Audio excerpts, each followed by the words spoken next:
नमस्ते। एक विवाद शुरू हुआ है पश्चिम बंगाल से और विवाद को शुरू किया है नरेंद्र मोदी सरकार में शिक्षा राज्य मंत्री सुभाष सरकार ने, जो खुद पश्चिम बंगाल से हैं। ये विवाद बहुत दिलचस्प है और एक साथ समाजशास्त्र, राजनीति और साहित्य, ये तीन विषय को एक साथ समेटता है और मुझे लगता है कि इस पर बात होनी चाहिए और बात काफ़ी हो रही है। हालांकि इसकी ज़्यादातर बातचीत पश्चिम बंगाल में हो रही है। बांग्ला जो लोक विमर्श है, बांग्ला जो पब्लिक स्फीयर है, वहाँ इसकी बात ज़्यादा हो रही है। हिंदी का जो पब्लिक स्फीयर है वहाँ पर इसकी चर्चा अपेक्षाकृत कम हो रही है। हालांकि जो रविन्द्रनाथ टैगोर हैं वो आप जानते हैं कि भारत के शीर्ष साहित्यकारों में उनकी गिनती है और हर व्यक्ति जानता है कि भारत को साहित्य में जो एकमात्र नोबेल प्राइज़ मिला है वो रविन्द्रनाथ टैगोर को मिला है।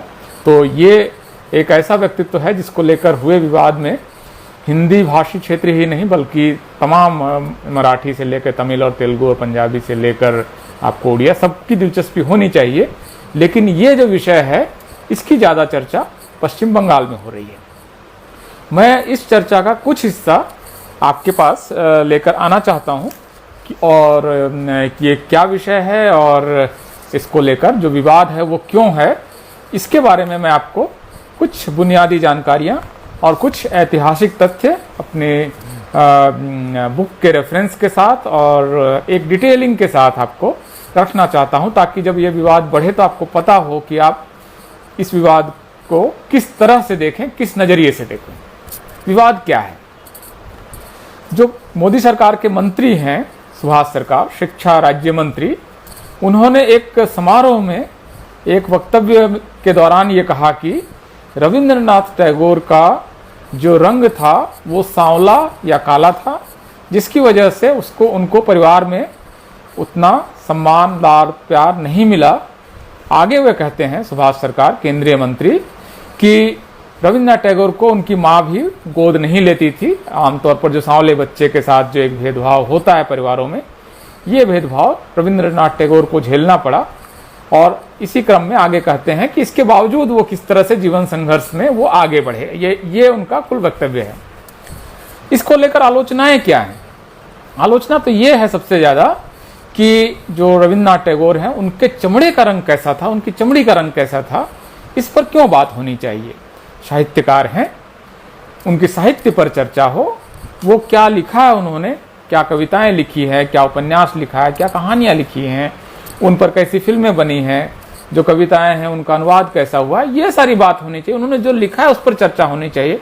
रविन्द्रनाथ के चेहरे का रंग कैसा है, इस पर विमर्श और विचार का क्या मतलब है, ये मुख्य आलोचना है सुभाष सरकार के केंद्रीय मंत्री के उस वक्तव्य का, जो रविन्द्रनाथ टैगोर को लेकर उन्होंने जो वक्तव्य दिया है। ये सभी अखबारों में लगभग छपा है, सारे बड़े अखबारों में, इंग्लिश में सब जगह छपा है, चैनलों पर भी इसकी चर्चा है।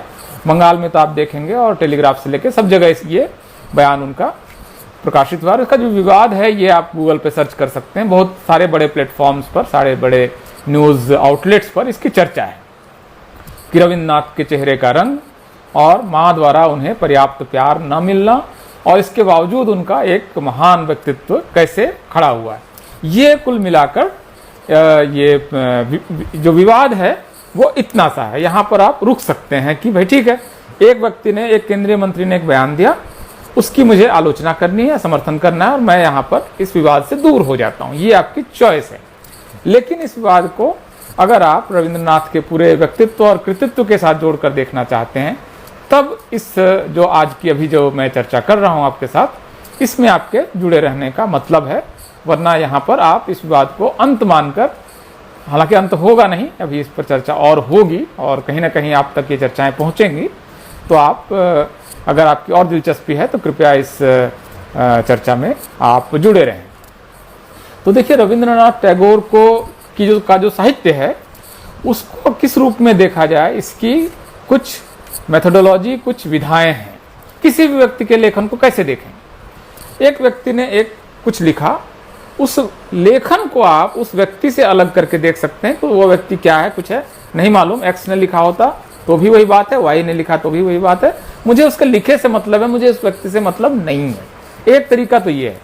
लेकिन समाज शास्त्रीय तरीका ये है, सोशियोलॉजिकल तरीका, मेथड ये है कि उस व्यक्ति के जीवन के साथ किस कालखंड में वो व्यक्ति रहा, किस समाज में जिया, किस धर्म का व्यक्ति है, किस पंथ का व्यक्ति है, किस जात के व्यक्ति है, इन सारे चीज़ों के साथ उसके लेखन को पढ़ें कि उन्होंने ऐसा क्यों लिखा, उन्होंने ऐसा ही क्यों लिखा, और उन्होंने इसके अलावा कुछ क्यों नहीं लिखा। अगर इन सवालों के जवाब आप जानना चाहते हैं तो आपको व्यक्ति का और उस समय का जो इतिहास है जहाँ पर उनका लेखन सिचुएट है उसको देखना चाहिए, तभी आप उसको सही ढंग से देख सकते हैं। किसी व्यक्ति के लेखन को देखने का एक ये समाजशास्त्रीय नजरिया है कि किसी व्यक्ति को का जो लिखा हुआ है उसको उस व्यक्ति की बायोग्राफी के साथ, उस समय का जो एक हिस्ट्री है उसके साथ उसको देखें। तो रविन्द्रनाथ टैगोर के व्यक्तित्व को पर मैं पहले हिस्से में चर्चा करूंगा, और दूसरे हिस्से में कि रविंद्रनाथ टैगोर ने गोरा नाम का अपना उपन्यास क्यों लिखा, जो उनकी सबसे चर्चित कृति है, जिसकी दसियों लाख कॉपीज बंट चुकी है। आप में से ज़्यादातर लोगों के पास ने उसको देखा होगा, खरीदा भी होगा, रेलवे स्टेशन से लेकर हर जगह वो गोरा नाम की जो उनकी किताब है वो मिलती है, बहुत चर्चित उनकी वो किताब है गोरा। तो रविन्द्रनाथ टैगोर का पहला तो मैं उनके जीवन, उनके परिवार के बारे में बताऊंगा, और दूसरे हिस्से में कि रविन्द्रनाथ टैगोर ने गोरा नाम का उपन्यास क्यों लिखा, उसका नाम गोरा क्यों रखा, और उन्होंने उस उपन्यास में धर्म, जाति और चेहरे के रंग को लेकर किस तरह सा का विमर्श खड़ा किया।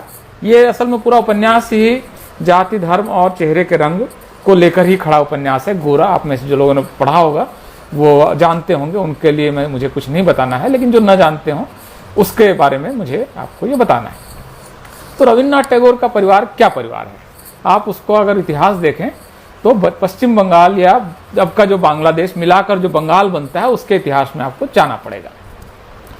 बंगाल जो है वो, अगर मैं इसको शुरुआत करता हूँ आपको 8वीं या 9वीं सदी का जो बंगाल है वो उस समय पाल वंश का शासन था, बौद्ध शासन था, और बुद्धिज्म का बहुत बड़ा सेंटर जो बंगाल है, यूनाइटेड बंगाल है, वो रहा है। और आप पाएंगे जो लोग बंगाल के हैं वो जानते हैं कि कितने सारे बड़े बड़े वहाँ पर बौद्ध स्तूप, विहार, इवन जो बिहार है, जो विक्रमशिला वगैरह, ये बंगाल का ही हिस्सा था, बल्कि वो सीमा और आगे तक जाती है। तो बिहार वगैरह के भी जो बुद्धिस्ट साइट हैं वो पाल वंश का शासन, क्योंकि काफ़ी आगे तक, बल्कि इधर लखनऊ तक का विस्तार था, वो बुद्धिस्ट शासन था, बौद्ध शासक थे पाल वंश। आप लोगों ने 10वीं, 11वीं, 12वीं क्लास के इतिहास तक में सब लोगों ने ये पढ़ा होगा कि पश्चिम बंगाल का पाल वंश, बुद्धिस्ट शासन।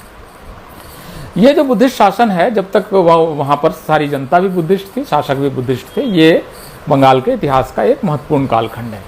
लेकिन 9वीं सदी आते आते वहाँ पर एक बार फिर से जो हिंदू या ब्राह्मण धर्म, जो भी आप उसको कहें, या सनातन धर्म, उसकी वापसी होती है।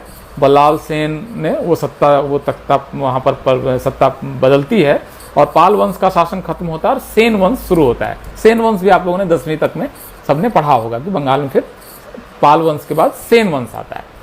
अब सेन वंश का जो शासन है वो लगभग 300-400 साल के आसपास चलता है। फिर वहाँ पर आता है कौन, और तुर्क और जो मंगोल शासक हैं वो आपको पश्चिम भारत से होते हुए आपको बंगाल तक आते हैं। मुस्लिम जो शासक हैं वो आते हैं, और क्योंकि वो एक उथल पुथल का दौर है, बौद्ध शासन तक तो देखिए वहाँ पर इनविंसिबल था, वहाँ पर कोई बाहरी शासक नहीं आ पाता था। लेकिन जब हिंदू शासन वहाँ पर आता है, ब्राह्मण जो धर्म की पुनर्स्थापना जब होती है पूरे पूर्वी भारत में, तो फिर वही होता है जो कि राजा लड़ रहा है और उनके क्षत्रिय सैनिक लड़ रहे हैं। बाकियों के पास चूंकि हथियार पकड़ने के उनको धार्मिक अधिकार नहीं है, तो बाकी राजा लड़ता है, बाकी कोई नहीं लड़ता है। इसलिए 400-500 भी हमलावर आते थे तो भारत में जीत कर ही जाते थे, मतलब उनके हारने का कोई इतिहास नहीं। लगभग जैसे कि हम हारने के लिए तैयार ही बैठे रहते थे, क्योंकि राजा और उनके सैनिक लड़ते थे, जनता कभी भी विद्रोह में खड़ी नहीं होती थी। ये भारत के 2000 साल के इतिहास में ऐसा कोई वाकया नहीं हुआ जब पूरी जनता ने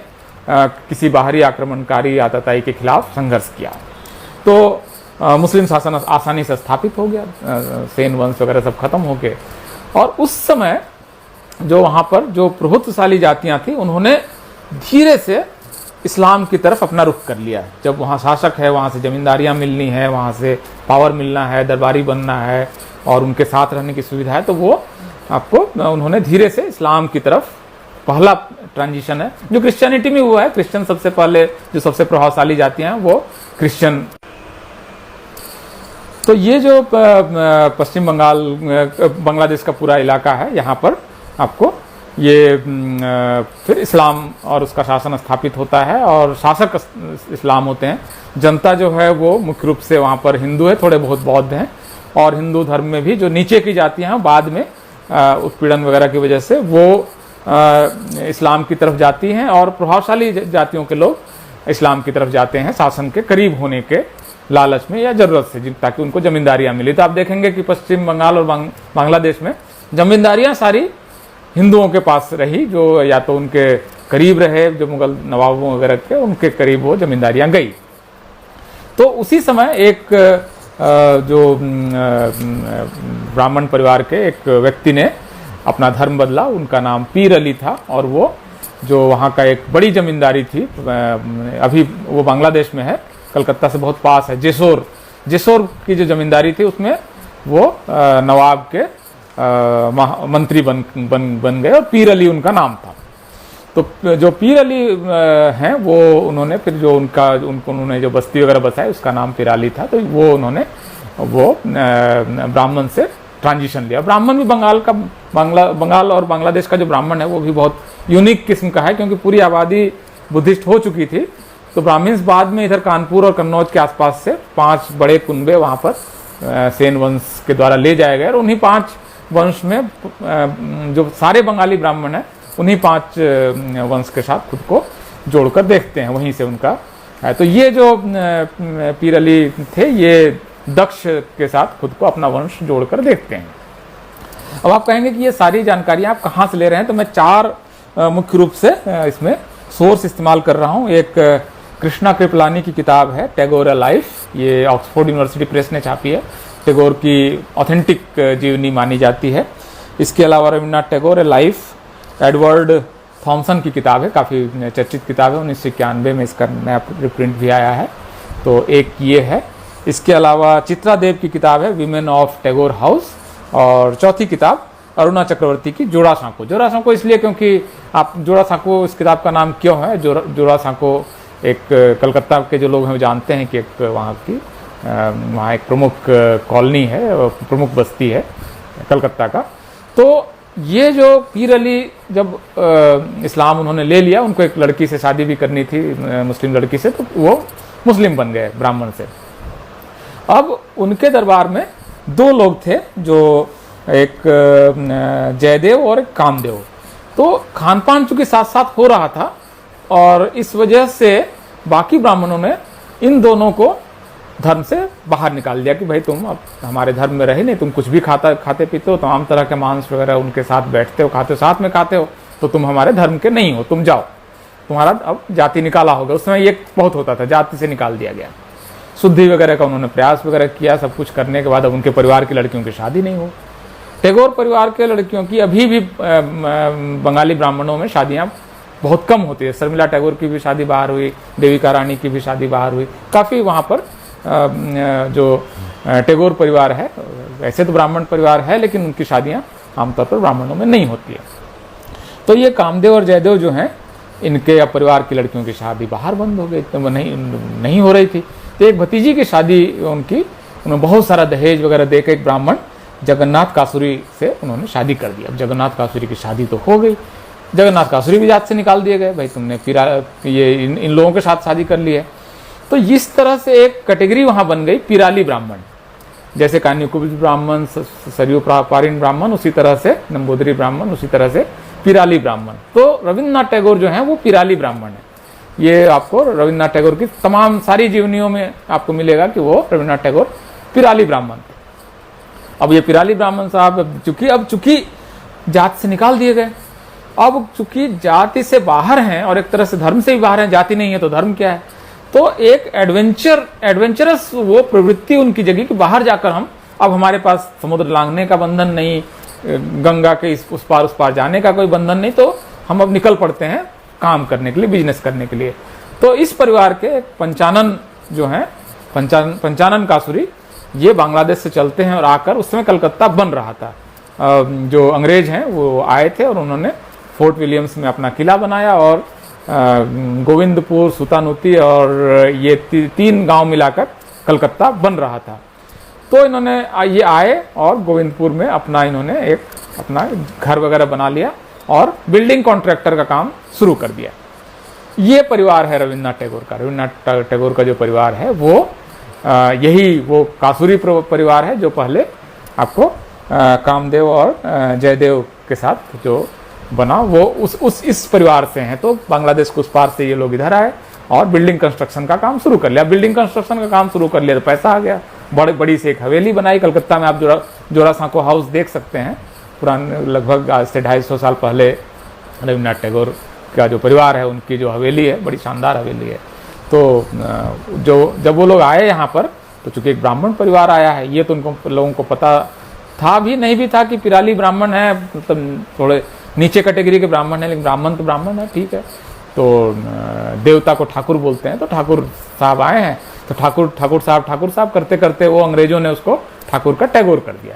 टैगोर टाइटल आपको उस टैगोर परिवार के बाहर आपको पूरे बंगाल में, बांग्लादेश में नहीं मिलेगा। वो एक ही परिवार है जो टैगोर टाइटल यूज करता है, क्योंकि वो उनका जो पुराना टाइटल था बंदोपाध्याय, वो उनका रहा नहीं जब वो पिराली ब्राह्मण बन गए, मुसलमान मान लिए गए।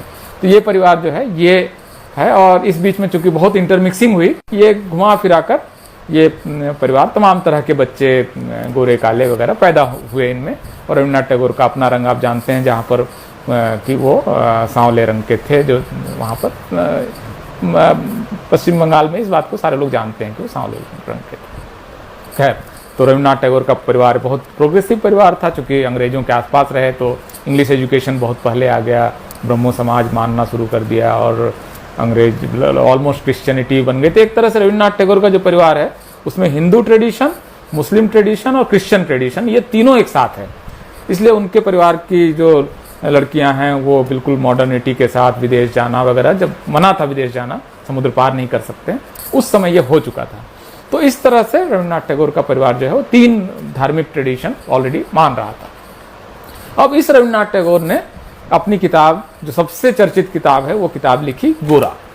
गोरा की कहानी क्या है? गोरा की कहानी पूरा बताऊंगा तो ये बहुत लंबा चल जाएगा।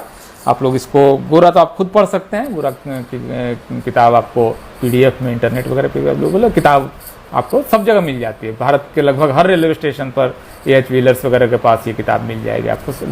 ऑलमोस्ट जैसे प्रेमचंद का गोदान है उतनी ही पॉपुलर, उससे ज़्यादा बिकी हुई किताब है। तो गोरा की कहानी ये है कि एक लड़का है कलकत्ता के बहुत संभ्रांत परिवार का, और उनकी माँ आनंदमयी है और पिता का नाम कृष्णदयाल है, ब्राह्मण परिवार है।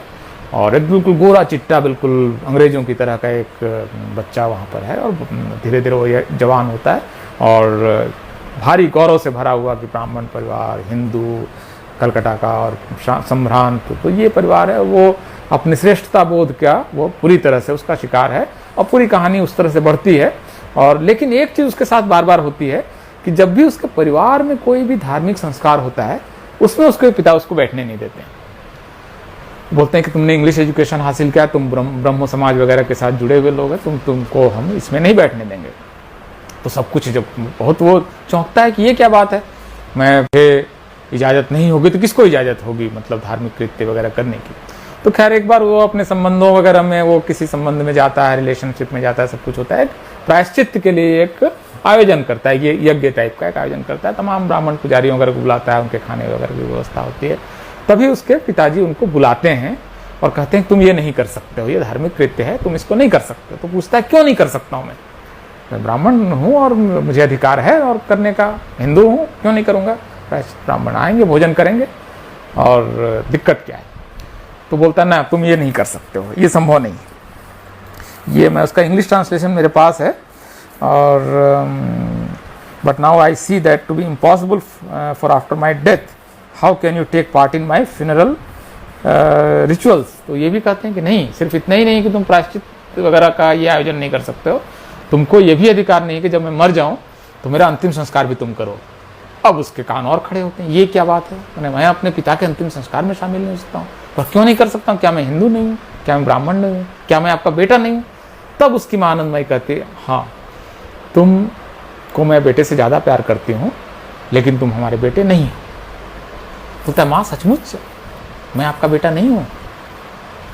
माँ बोलती हाँ, ऐसा है कि हम लोग तुम्हारे माता पिता मतलब मैं और मेरे पति इटावा में उत्तर प्रदेश में एक समय तैनात थे, और उस समय 1857 के का विद्रोह हुआ, सिपाही विद्रोह हुआ, और उस सिपाही विद्रोह में एक रात को तुम्हारी माँ जो अंग्रेज़ थी वो हमारे घर आई। सिपाही जो है उनके पीछे पड़े हुए थे, तुम्हारे पिता की हत्या हो चुकी थी, और वो आई और गर्भवती थी, और वहाँ तुम्हारा जन्म हुआ, लेकिन तुमको हमने पाला पोसा और अपने बच्चे की तरह पाला, तुमको हम बहुत प्यार करते हैं।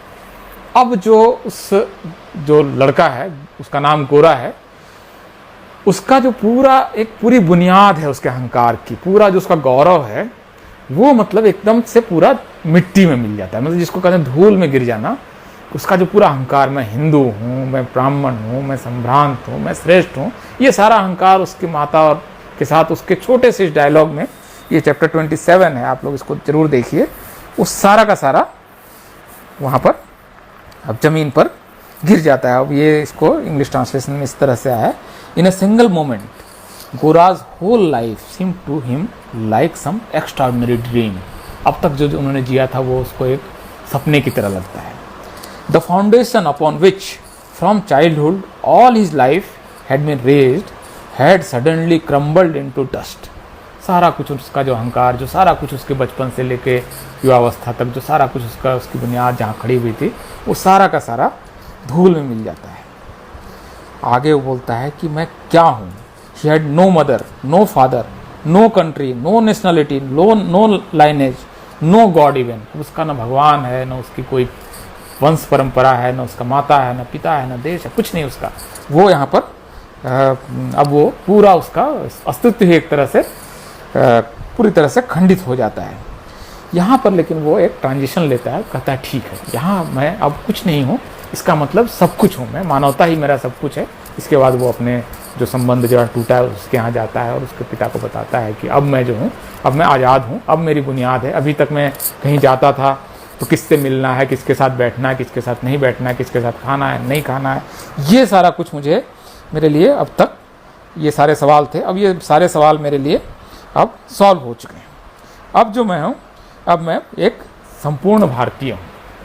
तो ये जो किताब लिखी है रविन्द्रनाथ टैगोर ने, ये वही व्यक्ति लिख सकता है जिसको कि धर्म, जाति, चेहरे का रंग, अभी गोरे व्यक्ति का पूरा अहंकार रविन्द्रनाथ टैगोर 27वां चैप्टर जाते जाते मिट्टी में मिला देते हैं। तो ये जो लेखन है, इस लेखन को आप रविन्द्रनाथ टैगोर के पूरे जीवन के साथ, उसके ऐतिहासिक घटनाओं के बिना अगर कोई पढ़ेगा तो उसको लगेगा कितनी अच्छी कहानी लिखी है।